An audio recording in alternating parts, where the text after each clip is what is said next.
వాళ్ళని మెడలు పట్టి బయటికి గెంటే మనుషులం కాము. కూర్చోమని పరవడానికి చాపలేకపోతే మేము నేల మీద కూర్చొని చీర కొంగు సగం నేల మీద పరిచి కూర్చోబెట్టే వాళ్ళం మాత్రమే. సీత, మాటలు చాలు, ఈ కాపో. మాట్లాడి సావిత్రి. అది నన్ను చూస్తే చాలు ఒంటి కాలు మీద లేస్తుంది. ఎగిరెగిరి దూకేవాళ్ళే చతికిలబడేది. అందుకే దేవుడు మిమ్మల్ని అలా పడేశాడు. సరే సరే, ఆ కార్యక్రమం ఏదో త్వరగా కానీ సావిత్రి. అలాగే పిన్ని గారు. సావిత్రి, సూత్రాలకు అటు ఇటు కూర్చోడానికి కాశీగుళ్ళు ఏమైనా తెచ్చావా? తెచ్చాను పిన్ని గారు. బంగారమా కాకి బంగారమా? కరెక్ట్ గా ఇలాగే అంటారనుకున్నాను, అలాగే అన్నారు. మీ శక్తి తెలుసుగా, ఎందుకు అడగను? బంగారన్వే పిన్ని గారు. అవునండి, సీతే కొనుక్కొచ్చింది. బాగుంది బాగుంది బాగుందరా, చాలా చాలా బాగుంది. ఎలుకకు పిల్లి సాక్ష్యం అన్నట్టు మీరు చెప్పేది అబద్ధమని చెప్పకనే చెప్పారు. ఇందులో అబద్ధమే ఉంది పిన్ని గారు. లేకపోతే ఏమిటి సావిత్రి? అసలే ఉన్న ఉద్యోగం ఊడి కిరాణా షాప్ లో పొట్లాలు కొట్టుకుని పనిచేస్తుంది. చెల్లికి మంగళసూత్రాల్లోకి బంగారు కాసుగుడు తెస్తుందా? నువ్వు చెప్తే మమ్మల్ని నమ్మమంటావు. నమ్మకం లేని వాళ్ళకి సుఖం తక్కువ అంటారు. ఒకసారి కాకపోతే ఒకసారైనా మనుషుల్ని నమ్మాలి, లేకపోతే మనశ్శాంతే ఉండదు. కప్పిపుచ్చుకోవడానికి ఇలాంటి కబుర్లు ఎన్నైనా చెప్పచ్చు. ఇవన్నీ నాకెందుకులే. సరే, అవి బంగారమేనని నన్ను ఎలా నమ్మమంటారు? ఏం దొరుకుతుందా? బెప్పి పొడిచి పంచాయతీ పెట్టి అవమానపరుద్దామనే ఆలోచన తప్ప మరొకటి ఉండని మనుషులని తెలిసే ఇదిగో ఈ బిల్లు తీసుకొచ్చాను, మీరే చూడండి.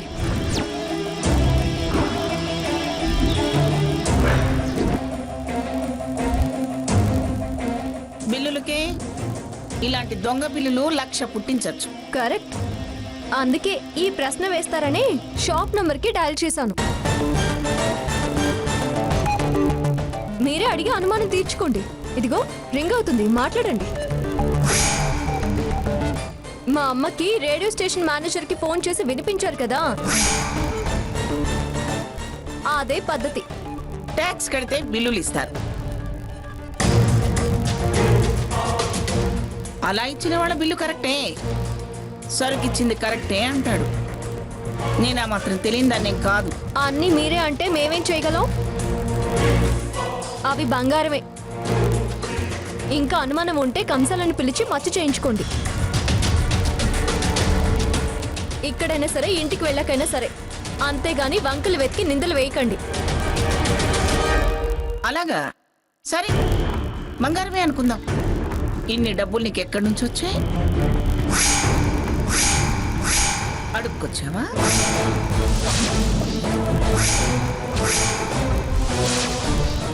లేకపోతే అప్పు తెచ్చావా? లోన్ ఏమైనా తెచ్చావా? అదే, నీ బంగారం ఏమైనా బ్యాంకులో పెట్టావా అని. అప్పుగా తెచ్చిన సొమ్ముతో చేయించినవో, లేక అడుక్కొచ్చిన సొమ్ముతో చేయించినవో, లేదా కుదువ పెట్టి తెచ్చిన డబ్బుతో చేయించినవో అని నా మనవరాలి మెడలో వేయొద్దు అంటారా? అవేమి అలా తెచ్చినవి కావు. నా ప్రతిభ గుర్తించి మా యజమాని అడ్వాన్స్గా ఇచ్చారు. మీరు నన్ను చీప్గా చూస్తారు కానీ నాకంటూ ఒక గౌరవం, మర్యాద ఉన్నాయి. ఆ డబ్బుతోనే నేను షాప్కి వెళ్ళి తీసుకొచ్చాను. మీ సందేహాలు వీడాయా? ఇంకా ఏమైనా ఉన్నాయా? రేడియోలో 4 పాటలు వేసేదానికి నీకు ఒక గౌరవం, గుర్తింపు, మర్యాద. నన్ను మీరు అలాగే గుర్తించి మెచ్చుకున్నారు. అది మర్చిపోయారా అమ్మమ్మ గారు? సీత, ఆప్తావా? పిన్ని గారు, దాంతో వాదన ఎందుకండి? పొద్దుపోక అయ్యో, అలా కాదు పిన్ని గారు. వజ్జన్ రాకముందే ఈ కార్యక్రమం పూర్తి కావాలి. నా మనవరాలి కోసం ఆగాల్సి వస్తుంది. తీరిగ్గా తర్వాత తెలుస్తా నువ్వేంటో, నీ గౌరవ మర్యాదలేంటో. శకుంతల,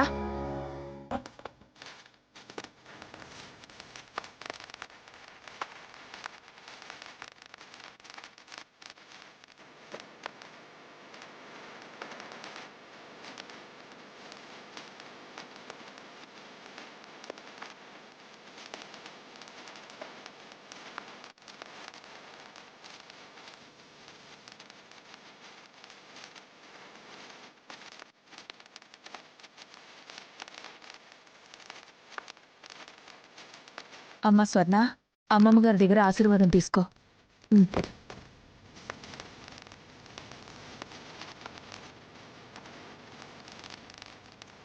ఆశీర్వదించండమ్మా. దీర్ఘ సుమంగళి భవ. పిల్లా పాపలతో నిండు నూరేళ్లు సుమంగడిగా వర్ధిల్లు తల్లి.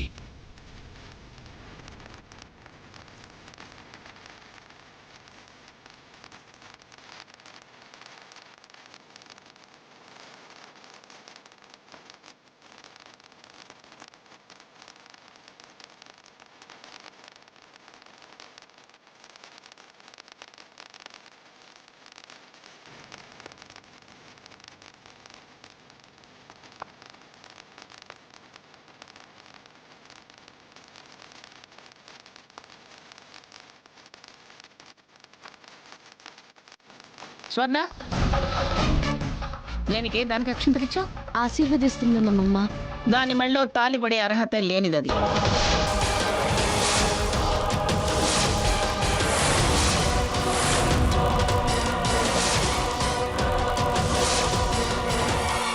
ఇంకేముందని దాని దగ్గర ఆశీర్వాదం తీసుకుంటావు? ఆశీర్వదించే అర్హత ఉన్న వాళ్ళ దగ్గరే ఆశీర్వాదం తీసుకోవాలి. అదేంటి పిన్ని గారు అలా అంటారు? అది దీనికన్నా పెద్దదే కదా. నలుగురిలో దాన్ని అలా అంటే దాని మనసు చిన్నబుచ్చుకోదా? రేపు చిన్నపుచ్చుకునేది. ఇప్పుడు నీకు పెద్దతనాలు గుర్తుకొస్తున్నాయా? చాలాసార్లు చాలా మంది ముందు మా పెద్దరికి మర్చిపోయి దాని ఇష్టం వచ్చినట్టు అది మాట్లాడుతుంటే ఇది తప్పు సీత, అలా మాట్లాడకూడదని దాన్ని నోరు మూయించావా? లేదు.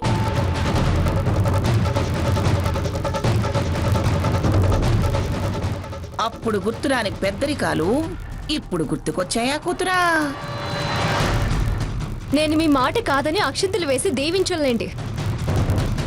నా ఆశీస్సులు దానికి ఎలా అందించాలో అలాగే అందిస్తాను. అయినా అక్కగా ప్రత్యేకంగా దీవించాల్సిన అవసరమేం లేదు. అవెప్పుడు దానికి ఉంటాయి. మంచిది. సావిత్రి, అయిందిగా కార్యక్రమం. ఏమండి, బయలుదేరదామా? అదేంటమ్మా భోంచేయకుండా వెళ్తారా? అసలైతే అల్లుడు గారు కూడా రావాల్సింది.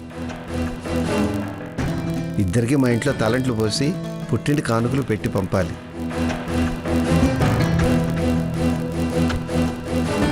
కానీ వారికి ఏదో కాన్ఫరెన్స్ అన్నారు. వచ్చిన వారు మీరైనా భోంచేయకుండా వెళితే ఎలా? మీరు భోంచేసి వెళ్ళకపోతే మా మనసుకి చాలా బాధగా ఉంటుంది పిన్ని గారు. 5 నిమిషాల్లో వడ్డం చేస్తాను. దయచేసి భోంచేసి వెళ్ళండి పిన్ని గారు. అంతగా అడుగుతున్నారు, కాదని వెళ్ళకూడదు. అన్నం పరబ్రహ్మ స్వరూపమే. పారే చోట భోజనం అంటే చాలు ఓ ఎకబడిపోతారు.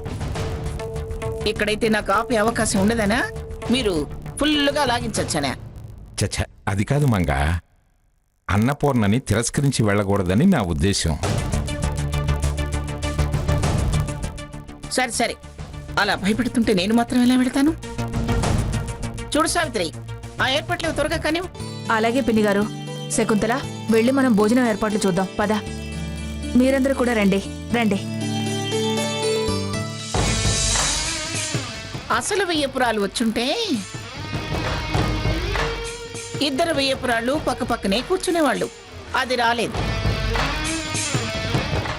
కానీ కొసరు వెయ్యపురాల్ని నేనొచ్చాను కదా. సీత, మీ అమ్మకి ఇక్కడ నా పక్కనే ఇక్కడ కూర్చోబెట్టి వడ్డించు.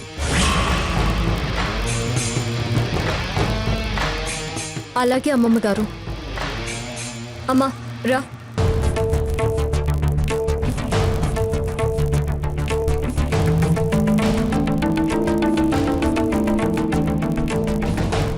ఇక్కడ ఇక్కడ ఇక్కడ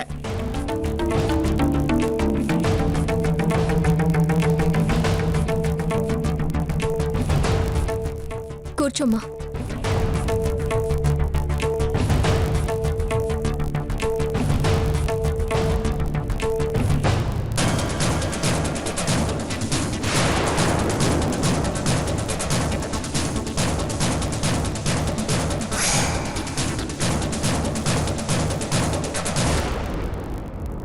తాతయ్య గారు, మీరు వచ్చి నాన్నగారి పక్కన కూర్చోండి. అలాగేనమ్మా.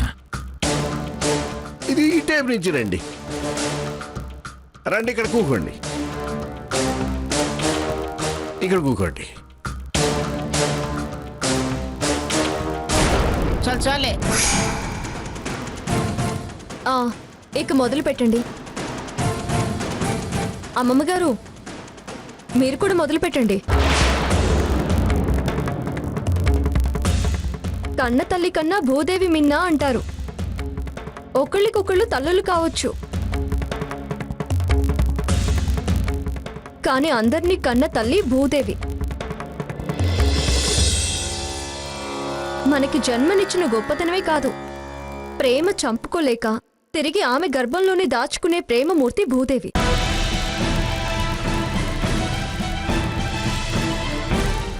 అలాంటి భూదేవికి మనం బ్రతకడానికి ఆధారమైన ఆహారం ఏదైనా తొలిగా ఆమెకే నైవేద్యం పెట్టి ఆమె చెంత తోడుగా, అంటే నేల మీద కూర్చుని భోంచేసే అదృష్టం అందరికీ దక్కదు.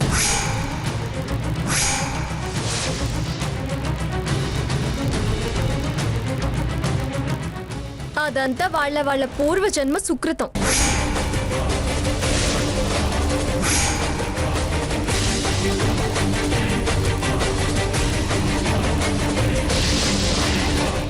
ఇలా వరుసలో కూర్చొని తినడానికి అవకాశం లేదు.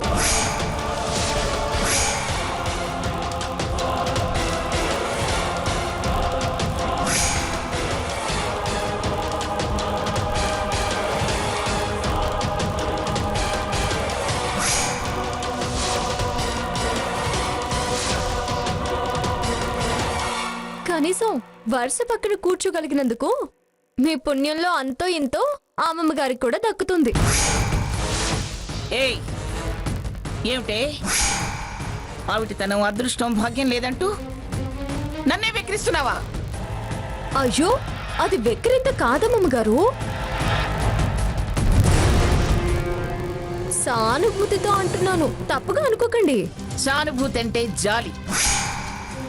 అది దేనికోసమో నాది అవిటితనం అని చూడటం వల్ల, అంటే నువ్వు నడవలేని దానివి అని నన్ను వెక్కిరించడమేగా.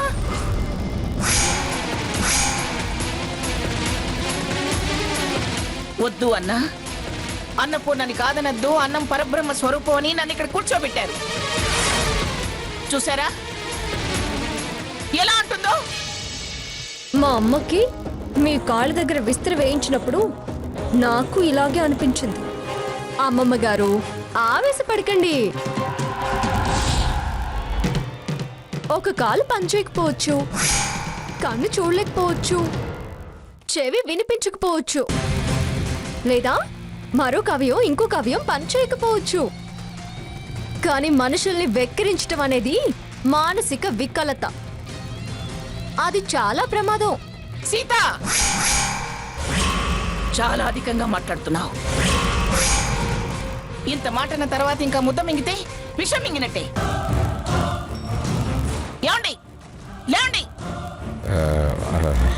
మంగ మంగ లేవండి.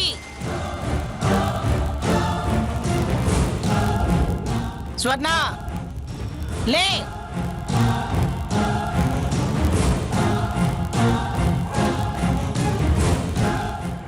లేవండి, పద.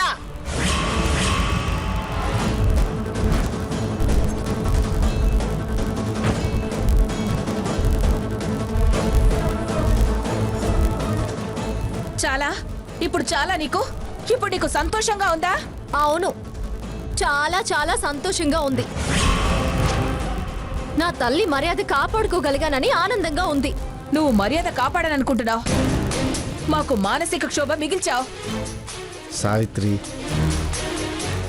అది ఏం తప్పు మాట్లాడింది? జనరల్గా చెప్పింది. అది ఆవిడకి అన్వయించుకుంటే అదేం చేస్తుంది? భోజనం చేయకుండా వెళ్ళారు కదండి. ఆవిడ వచ్చిన దగ్గర నుంచి వంక వెతుకుతూనే ఉంది. ఇదన్న సాకు దొరికింది, వెళ్ళింది. ఆవిడ గుమ్మంలోనే ఎలా మాట్లాడిందో విన్నావుగా. ఆవిడన్న దాంట్లో అమ్మకి తప్పేమీ కనిపించదు నాన్న. నేను మంచన్నా చెడే వినిపిస్తుంది. అబద్ధాలు ఆడకే, నువ్వు కావాలనే మాట్లాడావు కదా. అవును, కావాలనే మాట్లాడాను. అయితే ఏంటి? ఆవిడ మాత్రం అనొచ్చు, మనం మాత్రం అనకూడదా? నేను అంటాను. ఆవిడ ఒకటంటే నేను 100 అంటాను. ఏం చేస్తుంది? మహా అయితే నాకు పెళ్లి కాకుండా చేస్తుంది, అంతేగాని బ్రతకనివ్వకుండా మాత్రం చేయలేదు కదా. హ్మ్. ఇక్కడికి వచ్చినప్పుడల్లా నాతో గొడవ ఎందుకు ఆవిడికి? మరొకసారి ఆవిడ నా జోలికి రాకుండా ఉండాలి అంటే నేను ఇలాగే మాట్లాడాలి. మాట్లాడతాను కూడా.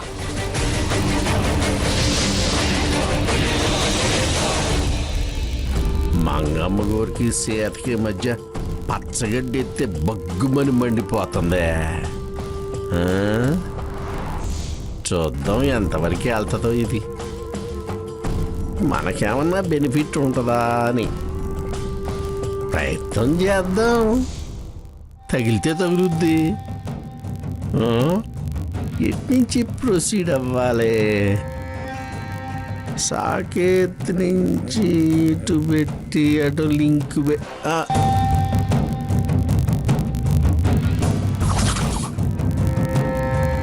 నేల మీద కూర్చుని భోంచేసే అదృష్టం అందరికీ దక్కదు. ఆ భూమాత రుణం తీర్చుకునే భాగ్యానికి దూరం చేసింది పాపం. ఇలా వరుసలో కూర్చొని తినడానికి అవకాశం లేదు. ఏం కూసేవే? నేను ఒకటి దాన్నా? నాకు భూమి మీద కూర్చుని తినే అదృష్టం లేదా? అంతమందిలో నన్ను ఎంతెంత మాటలందది.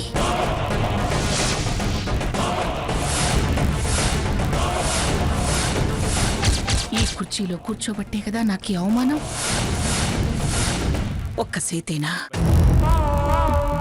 ఇంకెంతమంది నా గురించి ఇలా ఆవిటిది అనుకుంటున్నారు? అవమానాలు తెచ్చిపెడుతూ అవిటితనాన్ని మోసే ఈ కుర్చీ, నేనందులో లేనప్పుడు అది నా ముందు నిల్చొని నన్ను వెక్కిరిస్తున్నట్టుంది. ఆ సీతే నన్ను చూసి పగలబడి నవ్వుతున్నట్టుంది. సీతాలు, సీతాలు! అమ్మగారండి. కిరసనాయిల డబ్బా అగ్గి పెట్టి తీసుకురావే. దేనికి అమ్మగారు? నేనెత్తిన పోసి తగలబెట్టడానికి. ఎందుకు ఏమిటని ఎదురు ప్రశ్నలు వేయకుండా చెప్పింది చెయ్యి. వెళ్ళా.